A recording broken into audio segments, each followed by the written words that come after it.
is Desmond Parks, the CEO of Quality Clucks in Gainesville, Florida.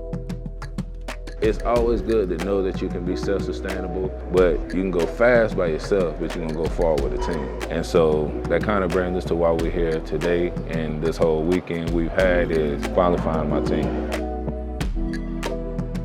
My name is Leon Aloya, owner of Candor Technical, also one of the owners of Well Mentality, which has a nonprofit arm of More Than an Athlete. I met Leon Aloya when we were both working at ExxonMobil. He was my direct manager back then. We both worked in the midstream space.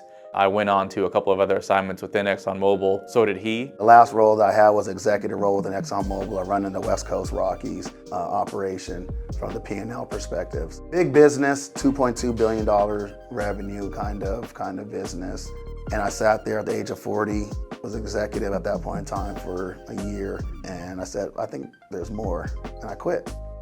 About that time, when I left ExxonMobil, Yushi also left ExxonMobil. I was doing some consulting work for Accenture that directly ties in the experience to what we do here. But I joined Candor Technical in 2024 and been excited to be here since then. So on the oil and gas side, we really advise, we do consulting a lot around strategy. So there are companies we work with who are expanding, who want to penetrate new markets. A lot of data-driven business analytics. We help them roadmap, we understand their strengths, and we're able to put together a plan for them that they can go execute. So yeah, Candor works on a lot of cool stuff. Definitely oil and gas and real estate. Some of the best items that we work on are when we can tap into smaller businesses that truly can see a bottom line impact. And even more than those smaller businesses generically across the board, but also those smaller businesses that kind of remind me of myself. And so today we're working with Quality Clucks, that's owned and operated by Desmond Parks, former University of Florida Gator. And he's somebody that went pro in something else, not necessarily athletic based. And part of the work that we do with More Than an Athlete got us in contact with Desmond. So from where we started this project about maybe 8 months ago during the football season. And from where we started and where we are now, the growth that I've been able to see Desmond take from taking extreme ownership from his business and his life, who was hurt early in his career and had to kind of pivot and take a new direction in life, being more than an athlete. After my sophomore year, going into that year, I was a starter tight end, had great, bright future ahead of me, and had a devastating career-ending injury happen right at the beginning of spring training. It was just a freak accident, something that can happen to anyone, but it just so happened to happen to me. I didn't really know what I was dealing with. There wasn't much when it came to mental health. At that point, it really began, I wouldn't say my downfall, but my insecurities within myself.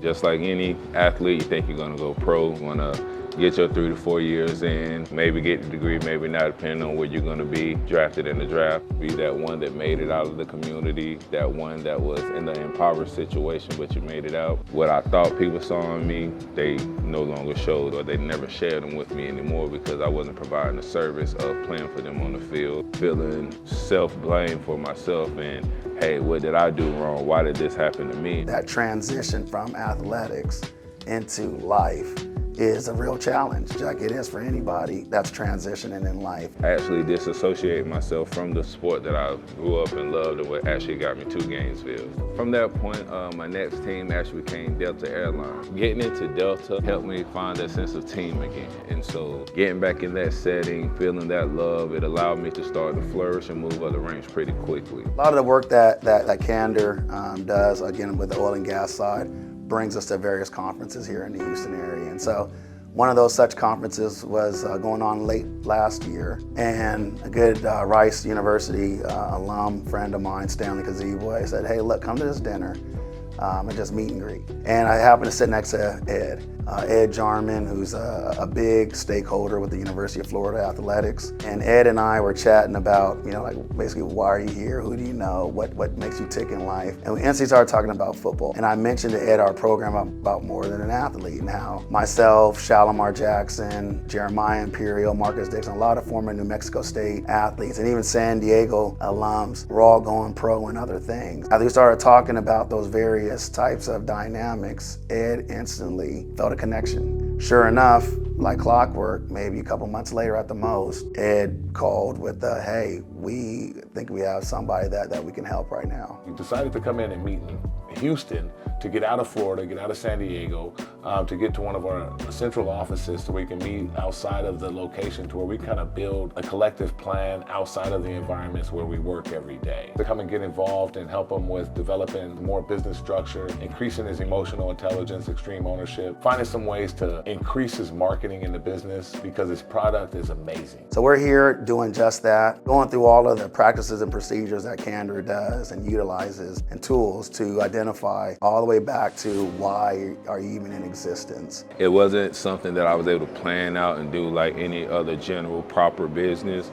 It was fight or flight. So I did it out of necessity, and I didn't want it to work, it had to work.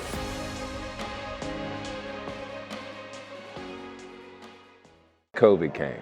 And with COVID, it wasn't just difficult because what it was doing to the world, but I was having my second son at the time.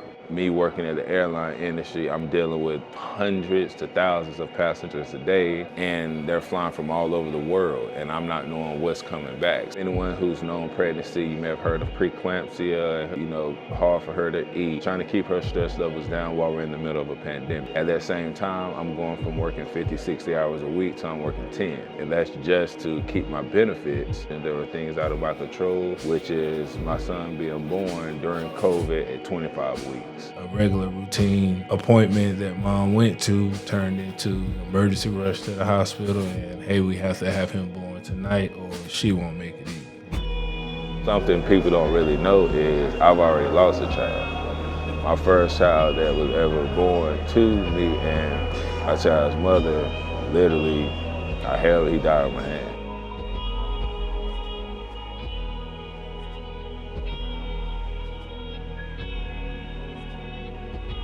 When he was born, he had major medical issues, had holes in his heart, holes in his brain. 5 feet of his intestines had to be cut out within 45 minutes of actually coming out because it was septic and was dead inside of him already and was starting to affect his other organs. So probably one of the most frightening situations I've ever been in. And from there, it was just like, I just prayed. Just went out, prayed.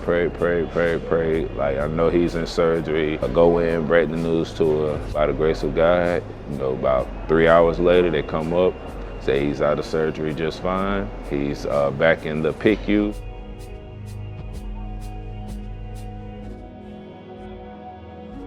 Like any true father knows, hey, it's time to figure it out. It's like, okay, how's my life gonna change? How often are we gonna be at the doctors? Is this gonna make mom have to change her career? No, I'm not gonna make her have to change her career. I'm gonna change mine.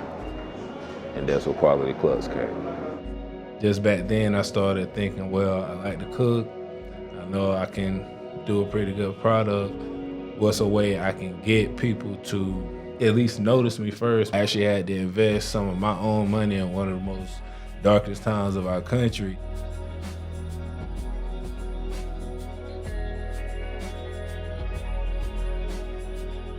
Wrote on top of each box like a message thanking them for trying it, and I didn't even receive any payment. I just created a SurveyMonkey survey, and I had them do the survey for me, and all I asked was, what's the worst things you hate about wing restaurants? What's one of the things you hate about when it comes to your customer service when you deal with restaurants? Different things like that. And I kind of created my business model off of those answers. From there, I took a chance. Next week, put the plates up for sale, sold out the first day, and I was still working my small hours I had available at the airport.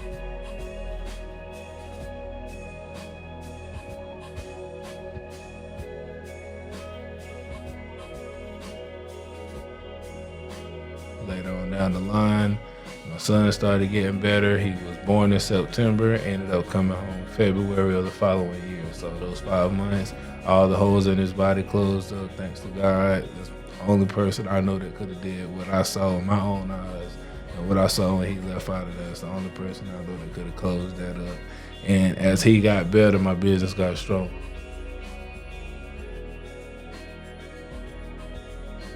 It was making me more revenue than anything I was doing at the airport at that time. Mom would stay with him in the mornings till I got off. While I'm taking care of him, I'm still prepping the plates, getting ready to go sell. Get his car seat ready, try to time it up perfect where when we leave, that ride around is gonna make him sleepy. He'll go to sleep so I can get out, interact with the customers, give them their plates, juices. Some of them still tell you to this day, like they literally seen my son grow up because they've been a customer since the beginning when he was an infant. And so like they seen the hard work I put in, and like it was just all for them. Like it was one of the first times I was really selfless in my life. Fast forward to now, I'm sitting here and working on a project with Ed on how do we maximize a former University of Florida alum who has a great ability to cook food. And the reason why he's the caterer of the year, in my opinion, but definitely the key caterer of University of Florida athletics. My connections with former athletics with the university allowed me to get in the door. They allowed me the opportunity to cater for every single one of their home games. Every home game I'm there, locked in, like becoming a part of their family. And from that, there was a meeting between one of the parents and Mr. Ed. They told him about what I do for them and asked him if he would love to sponsor them. And he said, well, hey, if he good enough to cook for y'all, he definitely gotta be good enough to cook for me. So he said, ask him, can he double it up? So instead of just catering their tailgates, he asked if I could cater his tailgates as well. I said, of course, why not? That's literally just how it started. Like I never looked any deeper than that I was just providing a service for someone. So I came, provided for his tailgate, and he's one of those people, he ain't gonna just let you drop no food off. You're gonna stay and talk a little bit. So first tailgate ended up staying the whole time. Like we talked, chopped it up, like got to know each other a little more personable, and found him as that person of communication that I low-key was missing. Because at that point I had became so indoctrinated in myself that, I mean, it was pretty much just thoughts with myself. But I think he seen that in me, and he was pulling what I had inside of me out, making me express myself more, making me articulate things that I hadn't before. I was just going through the motions. I knew, hey, this is what I gotta do here, this is what works, keep it pushing, keep it moving. But that ain't how life's supposed to be. So he made me stop, understand where I was at and where I was trying to go. He seen that I needed help, but he never pushed it. He waited till it was received by me. And that's why I felt like he was truly sent by God, because that's how God comes into your life. He's not gonna force himself on you, but he's gonna be right there. And so over time, got more comfortable and just started, expressing things to him, letting him know like, hey, my business looks good on, social media. I'm working for this organization, doing this, that, and the third, but I'm drowning. I'm elevating more than I ever thought I would, but I don't know how to handle this elevation. I don't have a business background. I'm not a business-minded person, but I know how to do business. I know the key parts that are hard for others is second nature to me. I'm great with connections. I'm great with execution. I'm on time every time. I'm big about that. Thank you, Delta Airlines. And those was actually what he would say were the hard things, finding in someone when they're running a business. They start to lack on those things, but I already had that. That's who I was. It became a great partnership. He became a mentor for me. He started to help bring some structure to me in my business world and see me for more than I saw for myself. Like, hey, you just see yourself as this guy doing these things in this town. That's not where I see you. I didn't notice you because of that. I noticed you because I'm like, that's all he's doing? Does he know what he really can be doing? Some of the things that I guess I'm most excited about right now, some of the things that I saw happen is Des was actually able to let go of some things, which is going to allow him to grow. I watched him identify the fact that he actually needs some help, and he actually accepted the help. The other exciting thing is just some of the brainstorming that's taking place and the ability for everybody to kind of get together, get on one page, not force it, but just kind of let it happen naturally. So in conclusion, this has been probably the greatest weekend I've had in years. From the full layout to, making sure I don't have to worry about anything but getting here. All the dinners we've been able to share, just I guess you would call it meeting with everyone from not just Ed, Shalimar, Leon, but even Jeremiah, and him coming in, seeing things just based off the social media I've placed, and like just his pure heart that he showed, and the scriptures and John that he shared with me, and like he said, it's time for me to pick up my mat. And I think this was the first time that I actually picked it up and began walking. And I'm not walking alone, I'm walking with the team. And they've shown me that, like, we moved as a team this entire weekend, from going to Hearsay, going to Folk of the Child last night, but even the best, going to Gracie's in the middle. So Stanley helped us set up a dinner, and anybody that knows Stanley knows he's the mayor. Like, he knows everybody, including Grace's, Johnny Carava. Not only did he help us set up a dinner, but unbeknownst to us, including Des, is he got to meet all of the great waiting staff, got them to tell their story, got a chance to get the history of Grace's. How did he become what he became? See the kitchen, see the folks, do all of these things and get an experience on, I'd argue, more than business. Given opportunities of actually going through such a prestigious kitchen like that, and gifting me with a book that's not just a cookbook, but a biography of his story, and something that I aspire to be able to do one day and be able to provide for myself, and something my kids can show and pass on and say, hey, this is what my dad started, this is what he created, and he left it for me, and I'm forever grateful for him for that, because then they will be able to understand my why. Like, this weekend was a lot for me to show them. If you didn't know, better be excited for what's coming for Quality Clucks. There's more in store.